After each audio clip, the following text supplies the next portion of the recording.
नमस्कार विद्यार्थी मित्रांनो, विजन गव्हर्नमेंट जॉब या आपल्या फ्री एज्युकेशन चॅनलवरती आपलं पुन्हा एकदा स्वागत आहे. आज आपण महाराष्ट्रातील समाज सुधारक भाग 4 बघणार आहोत. जे कोणी हे लेक्चर या चॅनलवरती पहिल्यांदा बघतायत त्यांना माझी रिक्वेस्ट आहे की याआधी पण आम्ही बरेच लेक्चर अपलोड केलेत. करंट अफेअर्सशी रिलेटेड आहेत, GSTशी रिलेटेड, भारतीय संविधानाशी रिलेटेड आहेत, महाराष्ट्रातील समाज सुधारक भाग 1, 2, 3. तर याच्या लिंक मी खाली कमेंट बॉक्समध्ये तुम्हाला दिल्यात, तर तिथून क्लिक करून तुम्ही लेक्चर्स बघू शकता. आणि जे कोणी चॅनलला आत्तापर्यंत सबस्क्राईब नाही केलं त्यांनी प्लीज चॅनलला सबस्क्राईब करा, म्हणजे तुम्हाला डेली अपडेट्स भेटत जातील. ओके, तर आता वेळ न वाया घालवता आपण महाराष्ट्रातील समाज सुधारक भाग 4 बघूत. या आधीच्या भागांमध्ये आपण शाहू महाराज, महर्षी धोंडो केशव कर्वे आणि डॉक्टर बाबासाहेब आंबेडकर यांच्याबद्दल माहिती जाणून घेतली. या भागामध्ये पण आपण अशाच एका महान समाज सुधारकांची माहिती जाणून घेऊयात. इथून पुढे जे भाग येतील, भाग 5, भाग 6, तर त्यामध्ये आपण 2 ते 3 समाज सुधारक एकाच लेक्चरमध्ये कंबाईन करू असे सजेशन्स मला 2-3 जणांनी दिले होते, तर त्यानुसारच हे डिसिजन घेण्यात आले. तर आता वेळ न वाया घालवता आजच्या या समाज सुधारकांबद्दल माहिती जाणून घेऊयात. तर आजचे समाज सुधारक म्हणजे महात्मा ज्योतिबा फुले आणि सावित्रीबाई फुले या थोर दाम्पत्याचा आज आपण अभ्यास करूत. चला तर मग सुरू करूयात. सर्वप्रथम आपण सावित्रीबाई फुलेंबद्दल माहिती जाणून घेऊ. तर त्यांचा जन्म 3 जानेवारी 1831चा, ज्यालाच राज्य सरकार राज्य स्त्री मुक्ती दिन म्हणून साजरा करतं दरवर्षी. त्यांचं गाव नायगाव सातारा जिल्ह्यातील एक छोटंसं गाव आहे. नायगावमधलं सध्या त्यांचं जे घर होतं ते आता राष्ट्रीय स्मारक म्हणून महाराष्ट्र गव्हर्नमेंटनी डिक्लेअर केलं आहे. ते 2004मध्येच डिक्लेअर केलं आहे. हिंदुस्थानातील पहिल्या शिक्षिका तसेच पहिल्या मुख्याध्यापिका होण्याचा मानसुद्धा सावित्रीबाई फुलेंकडे आहे. 1854ला काव्य फुले, तर 1892ला बावनकशी तसंच सुबोध रत्नाकर हे त्यांचे काव्यसंग्रह. तर सावित्रीबाई फुलेंबद्दल एवढी माहिती सफिशियंट आहे. त्यांच्या जीवनाबद्दल जर तुम्हाला आणखीन जाणायचं असेल तर बाकी मग गोष्टी तुम्हाला विकिपीडियावरती भेटून जातील. आता इथून पुढच्या सगळ्या लेक्चरमध्ये आपण महात्मा ज्योतिबा फुले यांच्या जीवनाचा आपण संपूर्ण आढावा घेऊ. तर शिक्षण व समता हे 2 शब्द ज्योतिबांच्या जीवनाचे संपूर्ण वर्णन करतात. ही गोष्ट तेवढीच खरी आहे.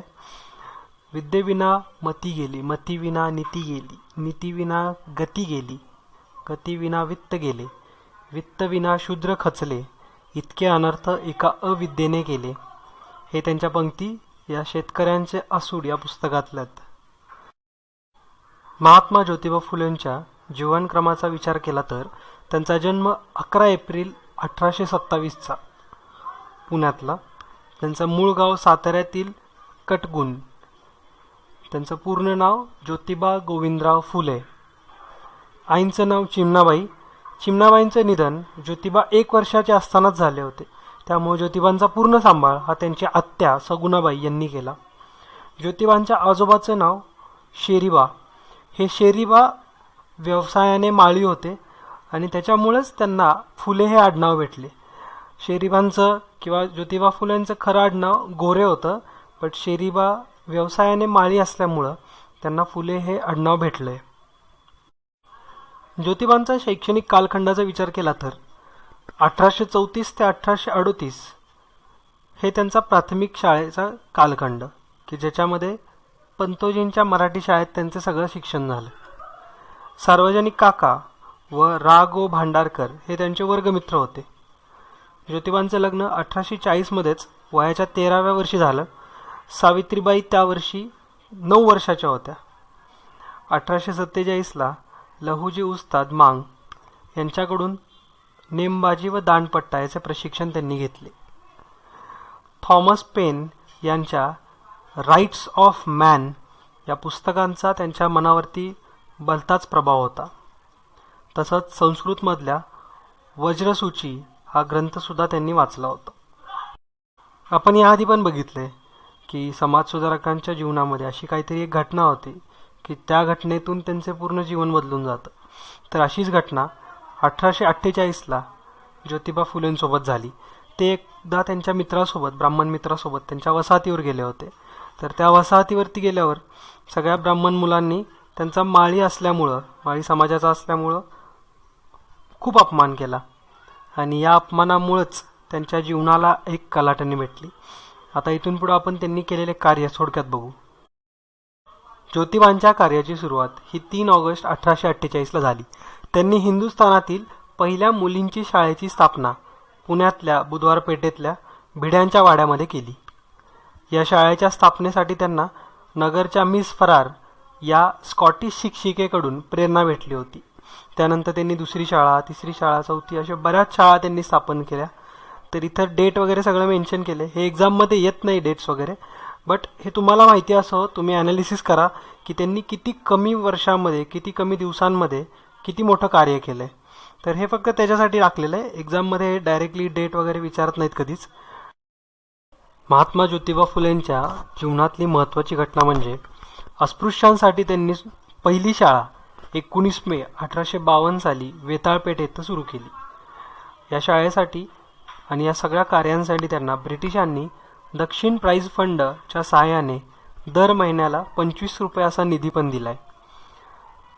या सगळ्या गोष्टी घडत असताना ज्योतिबा फुले हे स्कॉटिश मिशनरी शाळेत शिक्षक म्हणून कार्यरत होते. 1855ला हिंदुस्थानातील त्यांनी पहिली प्रौढ रात्रशाळा सुरू केली. महात्मा ज्योतिबा फुले हे एक अतिशय आधुनिक विचाराचे समाजसुधारक. स्त्रियांवर होणारे अत्याचार, अन्याय त्यांना अजिबात खपत नसत.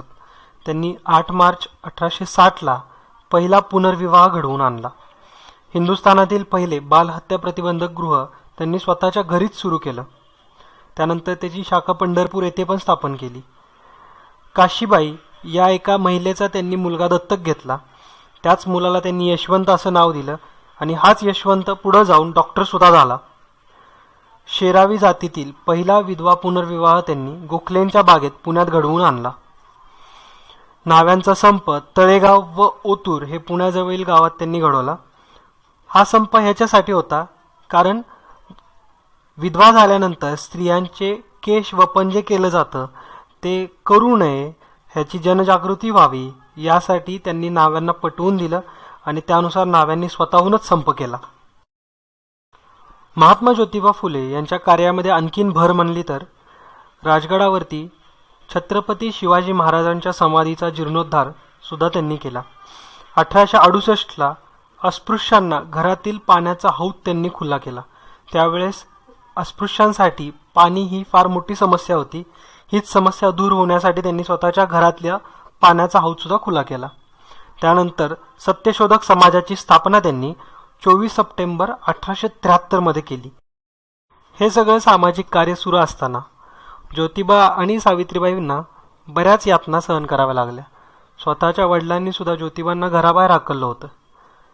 हेच नाही तर समाजकंटकांनी काही ज्योतिबांना मारण्याचा प्रयत्न सुद्धा केला. त्यासाठी शिंदे आणि धोंडीराम कुंभार यांना पाठवलं होतं. तर हे परत ज्योतिबांचे अनुयायी सुद्धा झाले आणि यापैकीच धोंडीराम कुंभार यांनी वेदाचार हे पुस्तक सुद्धा नंतर लिहिलंय. तर आपण जे बघतो की वाल्याचा वाल्मिकी झाला तशाच प्रकारची ही घटना आहे. हंटर कमिशन पुढे 12 वर्षाखालील सर्व मुलामुलींना प्राथमिक शिक्षण मोफत आणि सक्तीचं करावं अशी मागणी सुद्धा सर्वप्रथम ज्योतिबा फुलेंनीच केली होती. आता आपण बघू ज्योतिबांनी लिहिलेले काही ग्रंथ. तर यामध्ये छत्रपती शिवाजीराजे भोसले यांचे पोवाडे की ज्यामध्ये स्वतःला त्यांनी कुळवाडी भूषण अशी उपमा दिली आहे. ब्राह्मणांचे कसब हा काव्यसंग्रह त्यांनी लिहिलाय. शेतकऱ्यांचे आसूड तसंच अस्पृश्यांची कैफियत हे 1883 लिहिले. इशारा जे की जातीभेद बाबतचे त्यांचे स्वतःचे व्यक्तिगत विचार मांडणारा ग्रंथ सुद्धा त्यांनी लिहिला. 1873 ज्योतिबांनी गुलामगिरी हा प्रश्नोत्तर स्वरूपातला ग्रंथ लिहिला जो की अमेरिकेतील काळ्या लोकांना त्यांनी अर्पण केला. त्यानंतर दीनबंधू हे साप्ताहिक पुढे त्यांनी सुरू केलं. सार्वजनिक सत्यधर्म हा ग्रंथ त्यांनी आधीच लिहिला होता, मात्र तो 1891ला त्यांच्या मृत्यूनंतर प्रकाशित झाला, त्यामुळे हा महत्त्वाचा आहे. तर या ग्रंथामध्ये सत्यशोधक समाजाच्या स्थापनेबद्दल, त्या स्थापनेची जी उद्दिष्ट होती ती त्याच्यात मेन्शन केलीत. तर या ग्रंथाला विठ्ठल रामजी शिंदे असं म्हणतात की सत्यशोधक समाजाचा बायबलच आहे. तर लक्ष्मण शास्त्री जोशी त्याला म्हणतात विश्व कुटुंबाचा जाहीरनामा. तर या उपमा एक्झाममध्ये विचारू शकतात. ज्योतिबांनी शेतकऱ्यांसाठी सुद्धा कार्य केलं. 1875ला त्यांनी शेतकऱ्यांचा खतफोडीचे आंदोलन घडवून आणलं जुन्नर आणि अहमदनगरमध्ये. जवळजवळ हे आंदोलन 2 वर्ष चाललं होतं. पुणे महानगरपालिकेचे सदस्य म्हणून सुद्धा 1876 ते 1882 या काळामध्ये त्यांनी काम केलंय.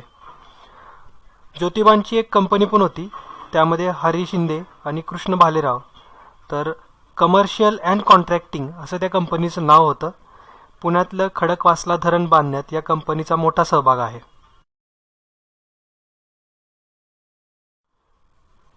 2 मार्च 1818 त्यावेळेस ज्यावेळेस व्हिक्टोरिया राणीचा मुलगा ड्यूक ऑफ कॅनॉट भारतामध्ये आला होता, त्यावेळेस शेतकऱ्यांच्या व्यथा यातना मांडण्यासाठी ज्योतिबांनी स्वतः शेतकऱ्याच्या वेशामध्ये सभेला उपस्थिती दिली आणि त्या ड्यूक ऑफ कॅनॉटचा सत्कार पण केला. राष्ट्रीय सभेच्या मुंबई येथील 1889च्या अधिवेशनामध्ये ज्योतिबा म्हणाले, जोपर्यंत शेतकऱ्यांना सभेत स्थान मिळणार नाही तोपर्यंत राष्ट्रीय सभेला राष्ट्रीय म्हणण्याचा अधिकार नाही. असे त्यांचे काही वाक्य आहेत. हा त्यांचा कालखंड पूर्ण झाला इथं. आता आपण बघू की ज्योतिबांना कुठले कुठले सन्मान, कुठल्या कुठल्या पदव्या भेटल्यात. ज्योतिबांना बरेच सन्मान भेटले, काही पदव्या भेटल्या. तर त्यापैकीच महात्मा ही पदवी त्यांना 11 मे 1888ला मुंबई येथे राव बहादर वाडेकर यांनी दिली. शाहू महाराज त्यांना महाराष्ट्राचे मार्टिन ल्युथर किंग असे म्हणत. हिंदूंचा बुकर वॉशिंग्टन ही पदवी सयाजीराव गायकवाड यांनी दिली. तसंच महर्षी धोंडो केशव त्यांना आद्य दलित उद्धारक, पतितांचा पालनहार असं म्हणत. अशा या महान समाजसुधारकाचे 28 नोव्हेंबर 1890 निधन झाले. महात्मा गांधीजी त्यांच्याबद्दल म्हणतात, लोक मुझे महात्मा कहते हैं लेकिन असली महात्मा तो ज्योतिबा थे. तर हे एवढे प्रश्न किंवा हे पूर्ण अभ्यास सफिशियंट आहे तुम्हाला MPSCसाठी. आता आपण बघू की या आधीच्या भागामध्ये म्हणजे आपण जो PSIचा व्हिडिओ बनवला होता PSI 2016, तर त्यामध्ये काही क्वेश्चन घेतले होते. तर बुद्धिमत्ता चाचणीचे क्वेश्चन होते, आपण ते सॉल्व्ह केलेत. तर आता ते इथून पुढे आपण बघू. आणि आज मी जसं तुम्हाला आधी म्हणलंय की एक क्वेश्चन मी तुम्हाला सॉल्व्ह करण्यासाठी पण दिलाय, तो पण बघू. प्रश्न पहिला असा होता की एक सर्क्युलर अरेंजमेंट दिली आहे, म्हणजे एक सर्कल दिलाय की त्याच्यामध्ये असे नंबर्स आहेत. तर इथं तुम्हाला बरेच लॉजिक सापडतील आन्सर काढण्यासाठी. असं काही नाही की एक याला मेथड असती ज्याला जे लॉजिक सापडेल ते. आता इथं मला 2 लॉजिक सापडलेत. पहिलं म्हणजे की जर या अर्ध्या वर्तुळाचा जर बेरीज केली तर ती बेरीज 203 भेटेल. तसेच जर खालच्या वर्तुळाची बेरीज केली तर त्यामध्ये जर 57 ॲड केलं तर 203 भेटेल. तर आपला 57 हा प्रश्नचिन्हाच्या जागी नंबर असेल. तसंच एक दुसरं लॉजिक म्हणजे की याच्या अपोजिटवाले नंबर बघा. जसं की 26च्या अपोजिट 69 आहे, म्हणजे डिफरन्स 43चा आहे, 43चा आहे. तसंच 89 आणि 46मध्ये त्याचा पण डिफरन्स 43 आहे. 78 आणि 31 याचा डिफरन्स घेतला तर तो 47 आहे. म्हणजे टोटल ज्या 4 पेअर बनतात त्यापैकी 2 पेअरचा जो डिफरन्स आहे तो 43 आहे. एका पेअरचा डिफरन्स 47 आहे. तर दुसऱ्या पेअरचा काय असेल, तर 2 पेअर 43 आहेत आणि 2 47 आहेत असं गृहीत धरलं तर 10 आणि 47 ॲड केल्यानंतर आपल्याला 57 हे आन्सर भेटेल. प्रश्न दुसरा असा होता की ABCDEFG असे 8 व्यक्ती एका गोलाकार टेबलाभोवती बसलेत. यांची अरेंजमेंट कशी आहे काय ते वाक्यांमध्ये दिले. तर याचं बहुतेक सगळ्या जणांनाच आन्सर बरोबर आलं आहे. भरपूर कमेंट आल्यात. तर हे आन्सर सगळ्यांनाच आले. मी फक्त एक फॉर्मॅलिटी म्हणून इथं तुम्हाला त्याचे एक आन्सर दाखवलेत. तर हा प्रश्न कुणाचा चुकणार नाही सहसा. ओके, तर एक्झाममध्ये पण तुम्ही चुकवू नका. हा जो प्रश्न तिसरा आहे ह्याच्यामध्ये तुम्हाला आकृत्यांचं किती चांगल्या पद्धतीने निरीक्षण करता येते हेच आयोगाला जाणून घ्यायचं आहे. तर बघा इथं की पहिल्या आकृतीमध्ये चौकोन जो हा डार्क ब्लॅक केलेला आहे त्याची म्हणजे बदल कशी होत चालला आहे, तर तो अँटी क्लॉकवाईज 2 घरं पाठीमागं येतोय. दुसऱ्या आकृतीमध्ये इथं आलाय, तिसऱ्यामध्ये परत 2 घरं पाठीमागं, चौथ्यामध्ये परत 2 घर रिव्हर्स. तर आता जी नेक्स्ट क्वेश्चन मार्कची असेल तर तिथं पॉसिबिलिटी आहे की ए येऊ शकल, बी येऊ शकल आणि डी येऊ शकल. तर सी आणि हे तर ऑप्शन आपले निघून गेले. आता बघा की ट्रँगल कसे आहेत. तर ट्रँगल बघितले तर ट्रँगल पण अँटी क्लॉकवाईजच चाललेत. पहिल्या आकृतीमध्ये इथं आहे, तर दुसऱ्या आकृतीमध्ये 2 घर पाठीमागं अँटी क्लॉकवाईज गेलाय. तसाच सगळ्या आकृत्यांमध्ये 2 घर पाठीमागं चाललाय. तर ए आणि बी याच्यामध्ये ट्रँगलची पोझिशन सेम आहे, तर ए आणि बी हे आपलं आन्सर असू शकतं. आता बघा की सर्कल. तर सर्कल हा क्लॉकवाईज 3 घरं पुढं चाललाय, 1 2 3. तर सगळ्या जर डायग्रामचं निरीक्षण केलं तर आपल्याला ए हे आन्सर भेटेल. हे पण सगळ्यांचं जवळजवळ बरोबर आलंय. आता आपण आजचा क्वेश्चन 5 प्रश्न आहेत की ज्याच्यामध्ये अक्षरमाला तुम्हाला पूर्ण करायची आहे. तर या क्वेश्चन मार्कच्या जागे कुठला अल्फाबेट येईल किंवा कुठले अल्फाबेटचे पेअर येईल ते तुम्ही लिहायचे तिथं. तर हे एकदम इझी क्वेश्चन असतात, एक्झाममध्ये सहज मार्क देतात. एक्झाममध्ये तुम्हाला एक पेपरचं सील फोडायच्या आधी तुम्हाला 10 मिनिटं एक वेळ असतो. तर त्या 10 मिनिटामध्ये तुम्ही शेवटचं जे रफ पेज आहे क्वेश्चन पेपरचं, तर त्याच्यावरती सरळ तुम्ही ABCD लिहून घेत जा. तसंच आता तुम्ही बघा की घरी तुम्हाला कमीत कमी वेळेमध्ये हे क्वेश्चन सॉल्व्ह होतील. तर हे प्रश्न तुम्ही सॉल्व्ह करा, याचे आन्सर तुम्ही कमेंट बॉक्समध्ये मेन्शन करा. तर मग मी बघल की तुम्हाला सीसॅटमध्ये मी तुमच्यासाठी काय नवीन घ्यायचं आहे. ओके, तर त्याचे तुम्ही नक्कीच कमेंटमध्ये आन्सर लिहा. जसं की मी तुम्हाला नेहमीच सांगतो, लेक्चर कसं वाटलंय हे लाईक करून सांगा आम्हाला, कमेंट मेन्शन करा तुमचे काही प्रश्न असतील तर. आणि मी नेक्स्ट लेक्चर कुठले विषयांचे घ्यायचे तर हे काही सांगायचं असेल तसं सुद्धा तुम्ही कमेंटमध्ये मेन्शन करू शकता. बरेच विद्यार्थी कमेंट करतात, जवळजवळ दिवसात 50 ते 60 विद्यार्थी इंटरॅक्ट करतात माझ्याशी. तर मला पण बरं वाटतं आणि मी पण त्यांच्या प्रश्नांची उत्तरं देण्याचा प्रयत्न करतो. तर मला आशा आहे की तुम्ही पण नक्कीच प्रयत्न कराल आणि इंटरॅक्टिव्ह व्हाल. तर आजच्या पुरतं एवढंच. जय हिंद, जय महाराष्ट्र.